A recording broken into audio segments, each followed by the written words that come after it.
aí andando por essas ruas aí, precisando ouvir da palavra de Deus. E o que eu tô vendo aqui é um monte de gente fumando.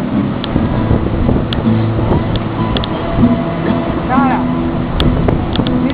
a gente precisa, pra falar de Deus, a gente precisa falar de Deus nesse mundo todo.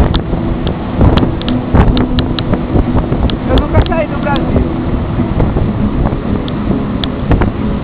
mas como é que eu posso falar de Deus pra esse mundo todo? Cara, começa onde você tá. Deus te colocou aqui hoje pra um